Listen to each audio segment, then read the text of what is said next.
जय हिंद साथियों, आप लोग कैसे हैं?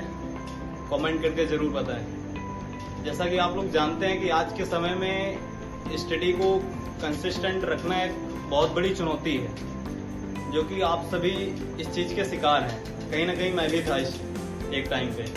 तो मैं आपको बता दूं कि आप अपनी स्टडी को कंसिस्टेंट कैसे रखते हैं, उसके कुछ टिप्स हैं जो मैं आपको शेयर करना चाहता हूं। अगर आप डेली पढ़ाई नहीं कर पा रहे हैं तो उसके पीछे कोई ना कोई एक रीजन है जो आपको जानना बहुत ही जरूरी है।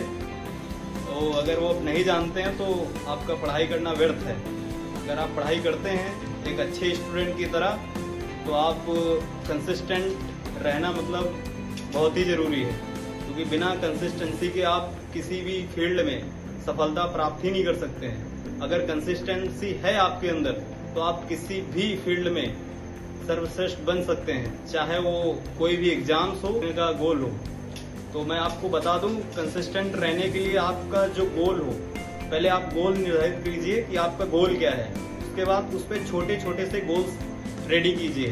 आपके छोटे छोटे गोल्स जब तैयार करेंगे उसके बाद आप स्टार्टिंग में आपको थोड़ी दिक्कतें होंगी। आपको स्टार्टिंग में 7 डेज का एक स्लॉट लेके चलना है कि डेली मुझे नहीं ज़्यादा पढ़ना है और ना ही कम पढ़ना है। मतलब एवरेज लेके चलना है कि 4 से 5 घंटे तुम्हें पढ़ाई करनी ही करनी है, वो किसी भी तरह से करो, बाई हुक्स या बाई क्रूक्स। तो मैं यही कहूँगा आपको, डेली का 6 घंटा एक निकालिए। वो आपका दिन का भी हो सकता है और रात का भी हो सकता है, किसी भी टाइम हो सकता है। वो आप पे डिपेंड है किस टाइम आपको पढ़ने में अच्छा मन लगता है या फिर डिस्टर्बेंस नहीं होता है, आप फ्री होते हैं, या अगर आप कॉलेज जाते हैं या फिर कहीं कोचिंग वगैरह करते हैं तो आपको दिन में टाइम नहीं मिल पाता है। तो इसलिए आप दिन में आप स्टडी नहीं कर पाएंगे। तो मैं यही कहूँगा, आप जिससे नाइट में स्टडी करना चाहते हैं तो आप स्टार्टिंग उस सब्जेक्ट से कीजिए जिस सब्जेक्ट में आपका बहुत ही इंटरेस्ट हो। जैसे आप इंग्लिश में अच्छे हैं और आपको इंग्लिश पढ़ना एक हैबिट है और आपको बहुत अच्छा लगता है, तो उसमें क्या कीजिए कि स्टार्टिंग के 1 या 2 घंटे आप इंग्लिश पे ही पढ़िए। जब आप इंग्लिश पढ़ेंगे तो आपका इंटरेस्ट जगेगा कि हाँ, मेरा मन लग रहा है इस चीज में। तो उसके बाद क्या करना है आपको, 2 घंटे इंग्लिश पढ़ने के बाद फिर अपना अगला सब्जेक्ट जो आपका सब्जेक्ट हो उस सब्जेक्ट को पढ़ सकते हैं। जैसे आपका जीएस हो तो जीएस को आप 2 घंटे रीड करेंगे।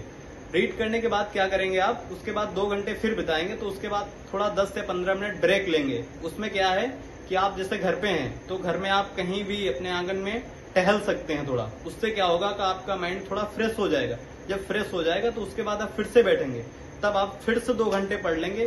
तो इससे क्या होगी, आपकी कंसिस्टेंसी गेन होगी।